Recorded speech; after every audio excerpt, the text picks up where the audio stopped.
The first step to starting your Amazon FBA seller account is go to sellercentral.amazon.com, and then you're going to go down and click the sign up button. Now warning, be careful because there's actually two different ways that you can sell on Amazon. You can sell with a professional account, which is going to cost you $39.99 a month, which is this account right here, or you can go with the individual account. And the individual account is actually free, but you do have to pay 99 cents for every item that you sell. So generally speaking, if you plan on selling 40 or more items, I would go with the professional account.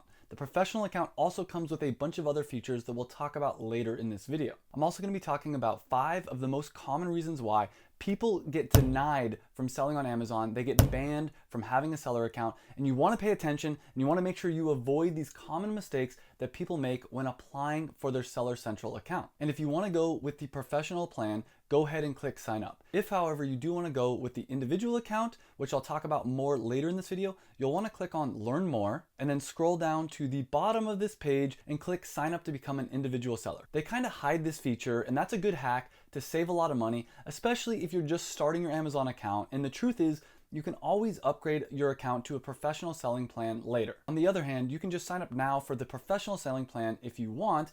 And if, for instance, let's say you don't sell any products for a few months, you can actually message seller support and tell them, hey, I haven't sold any products for the last 3 months. Can you please refund me for the last 3 months worth of selling fees? And one very important thing is you do want to make sure you sign up for your Amazon seller account a few months before you actually plan on starting to sell on Amazon, because sometimes there's delays, it takes time for you to get approved and different things like that. So once you're ready, you're going to click sign up. And that leads me to one of the most important steps of this entire tutorial. Make sure you hit the like button, because I'm going to share with you right now one of the reasons why people get banned from selling on Amazon. And one of the most common reasons why people get banned from selling on Amazon is they started an Amazon selling account maybe a few years ago, or they already have an Amazon account that they kind of forgot about. And then they go to start a new one, and Amazon says, hey, wait a minute, are you trying to create a second account? That's not always allowed. There are certain situations where it is allowed. For instance, if you do have a legitimate new business or a business need to start a new account, then you can do it. And Amazon used to be a little bit more strict with this. They've kind of loosened up some of their rules, especially if you have a new business, then it is oftentimes worth starting a new Amazon account. Though if you do already have an account that you've sold previously on, I would contact Amazon and ask them how you can get that account fixed. Though if you do have an old account that you use to sell on Amazon, or if you already have an Amazon seller account, I recommend at this point just logging in. But if you are creating a new account for your new business, click create your Amazon account. You're then going to put in your name, an email, and a password. And for anyone that's new to the channel, my name is Travis Marziani. I've been a full-time e-commerce entrepreneur for over 8 years. I've been a full-time Amazon seller for over 6 years, and I've helped a lot of other people create passion products and sell them on Amazon. And if you have any questions throughout this video, leave it as a comment down below and I will respond to every single one. Another important tip when signing up for your Amazon seller account is you don't want to use a Gmail or a Yahoo email ideally. Though you can use those, and oftentimes that can be fine. It's more professional and it looks better to Amazon if you actually use your business email. This lets Amazon know that you're a serious business owner and that you're going to be a great seller. This is another reason why a lot of times Amazon will deny people from being able to sell on their platform, is they don't think that they're actually a legitimate seller that's going to be adding value to the Amazon platform. And after you type in your password, you're going to hit next. They'll then ask you for a phone number, which should be easy. You should already have one. But if for any reason you don't have one, or you've already used your phone number with a different account, you can always get a Google Voice number and use that instead. They'll then send you a one-time password to your mobile phone. You'll enter that and click create your Amazon account. And I do have a complete checklist that includes everything that you need to have ready before you start your Amazon account. I'll link that up here and down below. And there's some things you may not have thought about. Obviously, as we already mentioned, you need to have an email address. You should have a phone number in your phone handy. But at this page, they'll start asking for more serious things. For instance, they're going to ask about your business information as well as what your best contact address is. So you're going to want to make sure you have all your paperwork ready for that, as well as a mobile or telephone number, a chargeable credit card. Now, a very important part about this step is do not sign up for an Amazon seller account with a debit card. If you sign up with a debit card for an Amazon seller account, they will suspend your account, they will ban you, and they're not gonna tell you why. When signing up for an Amazon seller account, you need to use a legitimate credit card. And at the end of this process, they're gonna ask for some different identity details, some information, such as either a picture of the front and back of your driver's license or a picture of your passport. Now, I'm gonna walk step by step through this with you and explain a lot of different things that people mess up on that end up getting them in a lot of trouble or making it so they can't even sell on Amazon. So the first thing we're going to do is we're going to go here and we're going to select the business location. And for me, that is the United States. But even if you're not located in the United States, you can still sign up to sell on Amazon from pretty much anywhere in the world. And I'll go into more details about that throughout this video. But if you want me to do a dedicated video just talking about how to start an Amazon seller account from outside the United States, hit the like button. If this video gets 1,000 likes, I'll do a video specifically on that topic. And at this point, you're going to select what is the entity type of your business. Now, if you don't know the answer to this, you're probably going to put none. I'm just an individual seller. And you can sell on Amazon even if you don't have a legitimate business structure. You're just gonna have to use your social security number if you're located in the United States. If you're not located in the United States, I do recommend setting up an LLC. You can use sites like wyregisteredagent.net to set up a LLC based in Wyoming. And Wyoming is a great place to set up an LLC, especially if you're from outside the United States. Another option is to set up an LLC in Delaware, and LegalZoom can help you to do that. There's also a lot of other websites out there. I'll put links to both of those down below in the description, but if you have a different service that you recommend, leave it in the comments down below. And I've personally used LegalZoom to set up both a DBA and an LLC. Now, a DBA stands for doing business as, and it's a lot cheaper way to actually start a business, but it doesn't offer you any legal protection. An LLC stands for limited liability company. It's gonna be a little bit more expensive, but it's gonna make it so that your business is a separate entity from yourself. And if anyone ever tried to sue your business, they can't come after your personal assets. And for most people watching this tutorial, you're probably gonna pick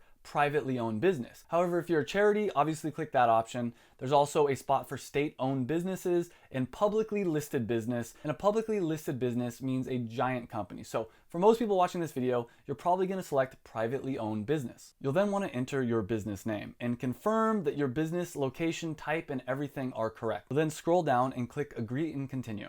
They'll then ask for your company registration number, which for most people watching this video, that's just your EIN or employer identification number. And to get an EIN for free and really fast, you can go to this website right here that I'll include in the link down below in the description. And you basically just fill out some information, tell the IRS, tell the government about your company, and they will give you an EIN number within just a few minutes. So once you have that, you're gonna go here and you're gonna paste that number in. And obviously I'm gonna blur out a lot of this information because it is private information. They'll then ask for your registered business address. And so you're gonna wanna put whatever the address of your business is. And it's okay if it's your home address as long as your business is registered to your home. Again, if you're not located in the United States, you can hire a company to be your registered agent. It's relatively inexpensive, and they will provide you with an address that you can use. They'll then ask for your business phone number. And this can be the same phone number that you gave to them earlier. It can be your personal cell phone number. It doesn't have to be anything complicated, and you'll click send an SMS and then put in the PIN that they sent to you and click verify. They'll then ask for your name. Go ahead and put in your name or the name of your registered agent if you prefer. They'll then ask you some personal information like the country of your citizenship and country of birth. Again, if you're from outside the United States, don't worry. About half the people that join my Amazon FBA program are from outside the United States, and they're able to sell on Amazon without any problems. You'll then be asked to either put in your passport number and date of expiration or your driver's license number and date of expiration. So part of the reason Amazon is so strict about who they let be Amazon sellers is because there's a lot of people out there that are trying to scam them and trying to scam Amazon customers. As long as you're a legitimate person or business trying to sell on Amazon, you should be fine. But I will say again, at the end of this video, I'm gonna talk about two of the biggest reasons why people get denied from being able to sell on Amazon and oftentimes get banned for life. And after you're done with that, you're gonna scroll down here and click if you're the owner of the business, or click on this box if you're actually using a registered agent and you're just putting information about the legal representative of your business. In this case, I am the owner of the business, so I'm gonna click right here. And if you're the only owner of the business, you're gonna click yes. If you're not the only owner of the business, you'll click no right here, and it'll ask for some more information about the other owners of the business. Now, before we go to the next step, Amazon is gonna warn us that we do need a few really important things. For instance, we do need a valid bank account number.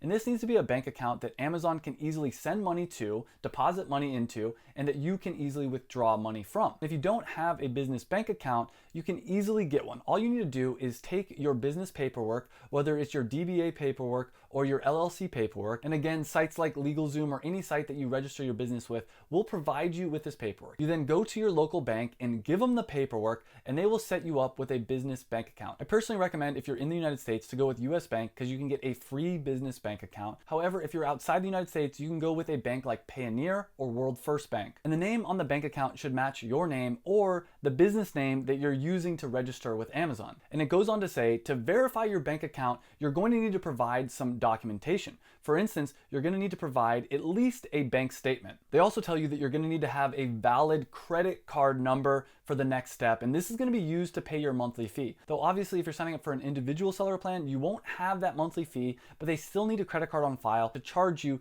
as you sell an item, because there is a 99-cent charge for every time you sell a product on their website. So once you have all this different documentation ready, you're going to click I understand. And the first thing that they're going to ask is, what is the name of your financial institution? And they have a list of banks here, but if for any reason you do not see your bank, you can go click on others and then specify the name of your bank. They then ask for your 9-digit routing number as well as your bank account number. And you can find out what your routing number is or your bank account number is by looking at the bottom of the check, and you can see the routing number as well as the bank account number. And again, I'll blur these out for obvious reasons. And since my bank is not eligible for instant verification, they're going to require me to upload a bank statement later in the process. We'll go ahead and click continue. You'll then be asked to provide your credit card information. And again, make sure you do not use a debit card, a prepaid Visa card. Don't use anything like that. You want to have a legitimate credit card at this stage. If for any reason you don't have a credit card and you can't get a credit card, make sure to subscribe, because I'm going to be doing a video in the future going in depth about how to start an Amazon selling account even if you're outside the United States. In fact, every Tuesday and Thursday, I'm releasing new videos on tips and tricks on how to sell on Amazon, so make sure you hit that subscribe button. And after you enter your credit card information, hit next. Now at this point, they're going to ask you what you want your store name to be. Now, a lot of people get tripped up on this part, and the key thing is here, you can put pretty much whatever you want and realize that you can always change it later. And I recommend for most people to pick a store name that's relatively broad, so that if down the line you want to sell other products and you want to have different businesses under the umbrella of this one Amazon account, that you can. However, if you're first starting out and you're just selling one single product and you want your store name to be the name of that one single product, that's okay, because you can always change the store name later. And this name doesn't need to match the name of your LLC. It can be different. I do recommend to make it the same name that you have on your LLC, but for the purposes of this video, I'll put Passion Products Unlimited, and it tells me that that store name is available. Then it's going to ask you a few questions here. The first thing it asks is, do you have universal product codes for all of your products? Now, UPC codes are those little barcodes you see on products. Now, if you're going to be selling a product on Amazon, it needs to have a UPC code. You can get a UPC code for just $30 by going to gs1.org. I'll put a link to that down below for your products. And so for this first question, I'm going to go ahead and put yes. And I do recommend getting a UPC code for your products before you start your Amazon seller account. Then it's going to ask, do you have any diversity certifications that you would like to add to your business account? I do not have any of these certifications, so I'm going to go ahead and put no. I'm sure that if you do, you can always add them at a later date, but this is a new question. I've never seen this question before, but if you do apply for one of these certifications, I'd recommend going and getting that certification before you start your Amazon seller account. And the last question it's going to ask you is, are you the manufacturer or brand owner or agent or representative of the brand for any of the products you want to sell on Amazon? Now, this question also trips up a lot of people. And basically, if you're selling your own product on Amazon, no one else is selling that product on Amazon. That means maybe you're starting your own passion product or you're selling a private label product, you're gonna hit yes. Now, if you're doing wholesale or retail arbitrage on Amazon, you're gonna hit no. And for those that don't know, private label is where you take a product that some manufacturer is making and you put your own sticker on it, you put your own brand on it, and you sell it on Amazon. And you can find these manufacturers on places like Alibaba.com, or you can even find manufacturers right here in the United States. I've done videos on how to find manufacturers on Alibaba or how to find them in the United States. On the other hand, what I recommend doing is selling a passion product on Amazon, which is what I usually talk about on this channel. So again, if you haven't yet, hit the subscribe button. On the other hand, If you're doing wholesale or retail arbitrage, you're gonna click no. And wholesale is where you buy products in bulk at a discount and then you flip them on Amazon for a little bit of a higher price, where retail arbitrage, on the other hand, is where you go out to stores, you find products that are on a deep discount, and you just sell them on Amazon. Now, for the purposes of this video, I'm gonna go ahead and put yes. And if you do put yes, it's gonna ask you, do you own a registered trademark for the branded products that you're going to sell on Amazon? And I do recommend, if you're doing private label or selling your own passion product, to go ahead and get your logos trademarked.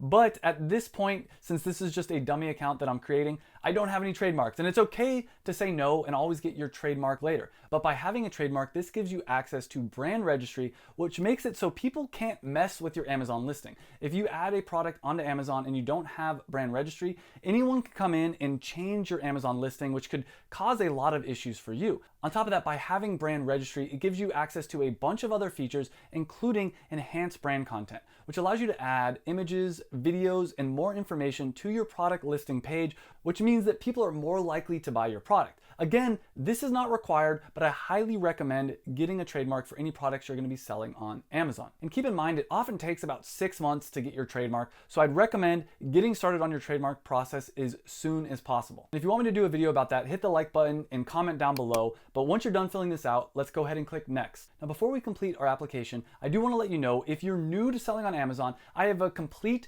free Amazon FBA course. I'll link it up here and down below. It's an entire playlist of a bunch of videos that are going to show you step by step how to sell on Amazon. And at this point, they're going to ask you a couple more questions before you submit and finalize your application to sell on Amazon. And one of the first things they're going to ask you to do is upload your identifying documents. Now, I chose a passport, and I do recommend picking a passport. It's a little bit more professional, but don't worry, if you don't have a passport, you can upload the back and front photo of your driver's license. They're also asking me for a bank account statement. Now, I don't recommend taking a picture of your bank account statement. I recommend going to your bank's website, downloading the PDF, and uploading it right here. And once you're done with all of that, you can go ahead and click submit. But a huge warning, a lot of times after you submit your application for your Amazon seller account, they email you and they ask for additional information, additional documents. Sometimes it's things like a utility bill. And you're going to have to submit to them a real utility bill showing that the address that you claim to be your business address actually is your address. Now again, for any reason, if you don't have access to a utility bill, maybe you're a digital nomad, you're traveling the world, or maybe you live in a country where you're not able to get that utility bill, or you're living with your parents or anything like that, there are ways around that, and I'll talk about that in a future video. But there's 2 more reasons why a lot of people end up getting denied for their Amazon seller account, and you want to be careful. One thing is, if you do get approved for your Amazon seller account and you go into the back end within a month or 2 and you start switching the details, you switch your bank account information, you start switching what your address is, this is a huge red flag to Amazon, and a lot of times this will lead them to suspending accounts or banning accounts. So make sure if you do get approved for your Amazon account that you don't do anything like that. Basically, again, keep in mind that Amazon is trying to avoid having any kind of fraud on their platform. So anytime there's something suspicious happening, they're going to ban you first and ask questions later. And trying to recover your account can be a huge pain in the butt. The other reason, and probably one of the most common reasons why I see people struggling starting their Amazon seller account, is you need to make sure you're being patient and professional.